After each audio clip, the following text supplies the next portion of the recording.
Hello friends, good evening. आप सबका स्वागत है इस ब्लॉग पे। आज के व्लॉग में हम लोग डिस्कशन करेंगे कि 11 जेपीएससी का जो रिजल्ट प्रीलिम्स रिजल्ट के बाद में जो मेंस फॉर्म फिलअप होगा उसमें आपको एक लैंग्वेज पेपर तो सेलेक्ट करना ही होगा।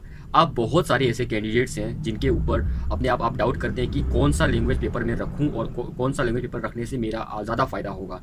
तो देखिए, लैंग्वेज पेपर में आपको समझना पड़ेगा कि जो एक तो चीज़ ये है कि जो ट्रेंडिंग में चल रही है या तो उसके पीछे भागो, या तो जो आपका मन और आपका दिल कह रहा है उसके पीछे भागो। सपोज दैट आपने एक लैंग्वेज उठाई, आप उसको बोल तो रहे हैं बट उसको लिखना नहीं जानते हैं, तो आप ही बताइए कि उसमें आप कितना ज़्यादा स्कोर कर पाओगे। अगर आप ये सोचते हैं कि हम कुछ क्वेश्चंस को रट लेंगे और वहाँ जाके लिख देंगे, मैं आपको सवाल करता हूँ, अगर मेंस का जो क्वेश्चन का जो पिछले साल का जो क्वेश्चन था उसके अकॉर्डिंग नहीं करके यूपीएससी टाइप का अगर क्वेश्चन अगर जेपीएससी कर दे, तब आप क्या क्या क्या होगा आपका। अगर एनालिटिकल टाइप का कर दे, कमेंट कर दे, अपना ओपिनियन शेयर कीजिए, वो सब अगर आपको उस तरह का क्वेश्चन अगर कर दे ऐसा लैंग्वेज में जिसके बारे में आपकी उतनी पकड़ नहीं है, तब क्या होगा। तो इसलिए लैंग्वेज पेपर का जब भी आप डिसीजन करेंगे तो आपका भी समय है, प्रीलिम्स रिजल्ट के पहले आप ये चीज़ फाइनलाइज कर लीजिए कि आप लैंग्वेज पेपर क्या रखना चाहते हैं। बहुत ही फायदे में रहोगे, क्योंकि हो सकता है कि बाद में मेंस फॉर्म को एडिटिंग करने का मौका ना मिले आपको। इसलिए प्रीलिम्स रिजल्ट अगर अभी नहीं आ रही है तो उसके बीच में आप डिसाइड कर लो कि आपको लैंग्वेज में कौन सा पेपर रखना है। मैं तो यही कहूँगा कि जिसमें आप कंफर्टेबल है। मार्क्स ऊपर नीचे तो होते रहता है। अगर कोई जैसे कि सपोज दैट आपने सोचा होगा कि खोटा किसी तरह से मैं पढ़ लूँगा और खोटा में आपकी उतनी पकड़ नहीं है, आप इंग्लिश लेना चाहते हैं, तो मैं मानता हूँ कि इंग्लिश में स्कोर थोड़ा सा कम आएगा। लेकिन इंग्लिश में अगर थोड़ा सा इधर आपका लैंग्वेज पेपर में स्कोर कम आ गया तो आपको कहीं ना कहीं वो मेकअप तो करना होगा ना।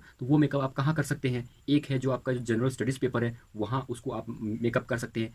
इकोनॉमी जो सेक्शन है, नॉर्मली सबका इकोनॉमी स्कोर कम आता है, उस जगह आप अपने को पुश करने की कोशिश कर सकते हैं और इंटरव्यू में अपने आप को थोड़ा सा पुश करने की कोशिश कर सकते हैं। तो अगर आपका कहीं 20 मार्क्स अगर आपका लैंग्वेज पेपर में अगर घट रहा है तो आपको 20 मार्क्स कहीं और से उठाना पड़ेगा। जैसे कि मेंस में जो ऑब्जेक्टिव है, ज़्यादातर ऑब्जेक्टिव आपको सही रखना होगा। तो इस तरह का अप्रोच अगर आप रखते हैं तो आप देखिएगा ये बहुत ही फ़ायदा का सौदा होगा। और मैं ये वीडियो को आप लोग सेव करके रख सकते हैं कि मैं इतना तो जानता हूँ कि इस बार का जो मेंस जो क्वेश्चन पेपर होगा ना, वो खुद में एक सरप्राइजिंग होगा।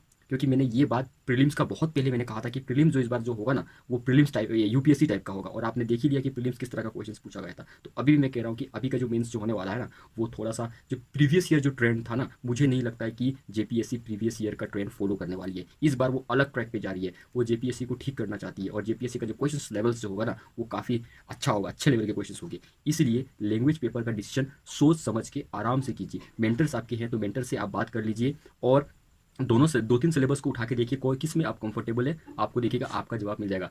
कोई नहीं ये बात बोल पाएगा कि आपको आपको कौन सा पेपर आपको लेना है, क्योंकि लैंग्वेज पेपर जब आपको पर्सनल जेपीएससी जो उसको सेलेक्ट करने का मौका दे रही है तो वो आपका पर्सनल चॉइस होना चाहिए। किसी के इन्फ्लुएंस में अपना चॉइस को चेंज ना करो तो ही अच्छा है। जो आपको अच्छा लगे, जिसमें आपका पकड़ हो, जो आपको लगता है कि मैं दो दो महीने में अच्छे से पढ़ाई करके उसको उस लेवल तक ले जा सकता हूँ, उस पेपर को सेलेक्ट कीजिए, आपका प्रॉब्लम सॉल्व हो जाएगा। आई होप ये वीडियो आपको अच्छा लगा होगा, और आपका जो भी ओपिनियन है और कोई क्रिटिसिज्म है तो आप ज़रूर से कमेंट कर सकते हैं। मैं उसका तहे दिल से वेलकम करूंगा। जय हिंद, जय भारत।